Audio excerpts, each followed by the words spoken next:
Warning: our YouTube channel and its videos may contain scenes, language, and content that may not be appropriate for all audiences. These videos include surveillance footage, undercover pursuit of suspects, actual police and rescue operations, and fearless confrontations. If you do not approve of the content, please do not watch our videos. If you wish to continue, we strongly advise that you proceed with caution. Viewers' discretion is advised.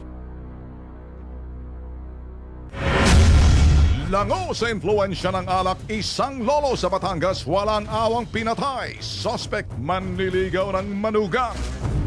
Nauyo sa madugong insidente ang sanay pag-uusap lamang ng isang lolo't at di umano'y manliligaw ng kanyang manugang sa Batangas. Ang dalawa, parehong nasa impluensya ho ng Agua de Pataranta. Ito po yung alak. Okay.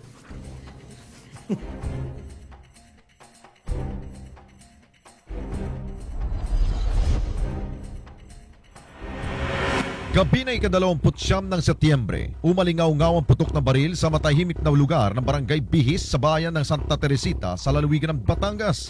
Nakahandusay na sa kabaan ng National Road ng Santa Teresita ang 67 anyos na si Gilberto Padua o mas kilala sa tawag na Hil ng datna nito ng kanyang mga kamag-anak. Ayon sa autopsy report, nagtamo ang biktima ng dalawang tama ng bala sa kanyang dibdib na nagresulta sa mabilis niyang pagkamatay. Dalawa yung nakakita namin ng tama ayon doon sa medical legal certificate. Dalawang dito sa kanyang dibdib na tama ng yung entry ng caliber 25. Dalawa yun ang kanyang ikinamatay.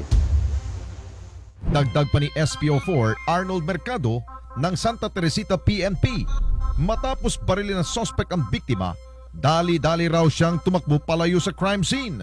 Base nga doon sa mga witness, ay pumunta siya doon sa may likod na sa may papuntang tubuhan. Nung pagkabaril niya, nung tumakas siya, dala yung kanyang ginamit na baril ay doon sa bandang kanluran kung saan may taniman ng mga tubo. Nakapunta kami doon, nakita namin mayroong yung talagang traces ng ng dinaanan. Sinundan namin yun. Sino nga ba ang suspect? At bakit gano'n na lamang ang kanyang galit para tuluyang wakasan ang buhay ng biktima? Taong 2015, buwan ng Disyembre nang bawian ng buhay ang pangalawang anak ni Hil na si Aristotel Padua. Sa pagkamatay ni Aristotel, naiwan niyang nangungulila ang kanyang kabiyak na si Ingrid Padua at 4 nilang anak. Sa pagkakataong ito, siya namang sinunggaban ng 42 anyo sa si Arnold Holgado. Lantaran naman niyang ipinahayag na kursunada niya si Ingrid. Nung July, nagkwento siya doon sa Kubo dahil meron doon okasyon ng pamangking ko. Nagkwento siya doon sa may mga tao doon na ang sabi niya, pag naka-1 taong daw yung asawa ko, manliligaw daw siya sa akin. Pero hindi siya sa akin nagkwento dahil wala naman ako doon. Doon lang sa mga tao na nasa okasyon na yun. Dito na pumagitna ang biktimang si Hil at tinutulan ang panliligaw ni Arnold sa kanyang manugang. Kaya naintindihan ko rin naman sa tatay dahil alam niya wala na yung anak niya, wala na yung asawa ko. Kaya sobrang protekta niya sa aming mag-iina. Kaya gano'n na lang siya. Kung yun nalaman niya yung ganung balita, kaya naintindihan ko si tatay. Kwento ni Teresita Padua, asawa ng biktima. Lagi raw iniinda ni Hil ang panliligaw ni Arnold sa kanyang manugang na si Ingrid. Pinakain ko pa dito bago bumaba eh.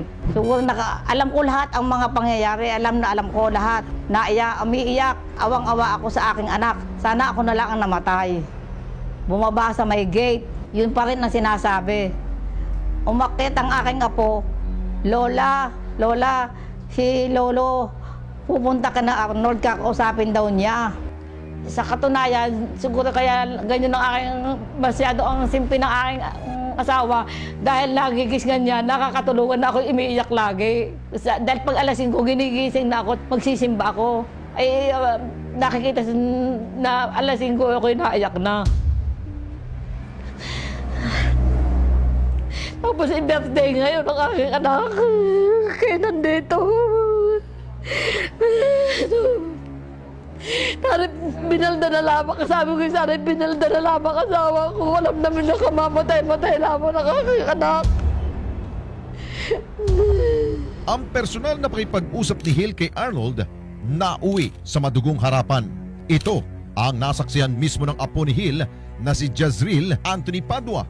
Tapos nung medyo hindi naman kalayuan, mga walang 10 meter, ang layo namin ng agwat namin ng lolo ko at saka ng lola ko. Nakita namin nag-uusap si Arnold sa kay lolo ko sa tapat ng bahay nila ni Arnold. Tapos maya-maya, sinipa na lang ni Arnold ng lolo ko. Tapos pagputok ng dalawang anong yun, ang lolo ko sumubok na tumakas. Kaya nakatuwid pa ng kalsada. Tapos bago matumba, sinundan uli ng isa pang putok bago tumakbo. Tapos yung pagtakbong yon, sumigaw kasi ako kaya tumakbo eh. Nung pagsigaw ko, nakita ko, kaya tumakbo yung Arnold. Tuluyan na ngang naisampa ang kasong murder laban kay Arnold Holgado sa Batangas Prosecutor's Office. Naka-alerto na rin ang buong Batangas PNP para sa agarang pagdakip sa suspect. Actually, pagkatapos namin ma-receive yung malaman mag-imbestiga at mayroong shooting incident, nag-request agad kami ng dragnet operation. Ang ibig sabihin po nun, ibinato namin doon sa aming headquarters, sa provincial headquarters, at sila naman ibinato sa lahat ng police station dito sa buong Batangas na kung saan nakadescribe doon kung ano yung suot ng tao, yung kulay ng kanyang damit, para kung sakali nilang makita, makatulong namin sila at maaresto. Kung saan may re-report namin na may re-report sa amin ang kanyang pinagtataguan. Kung sino man ang makakakita kay Arnold Holgado, ipagbigay alam sa Batangas PNP sa numerong 0906-466-9222 o makipag-ugnayan sa Kilos Pronto sa aming Facebook page. I'm sure wala na yan sa Batangas area. Baka siguro Tatagurin. sa anumang lupalop yan ngayon. Pero dito tayo mananawagan na Ben at Nika sa ating mga ka-KP. Dito natin masusubukan yung inyong pong tulong para sa Padua family, makamito nila ang kanilang pong hustisya. Mahuli itong Arnold Holgado na ito. Talagang may masamang balak, talagang ginawa niya. Ito na si Arnold. Yeah. Yun na. O kung ito ho'y nakikita niyo, kinaroroonan ho nito, kung saan man ho to, nagtatago ho to, malay nyo sa ibang lugar, sa barangay, malapit lang sa may Luzon, sa Visayas, yan hong wanted na hinahanap ho ngayon.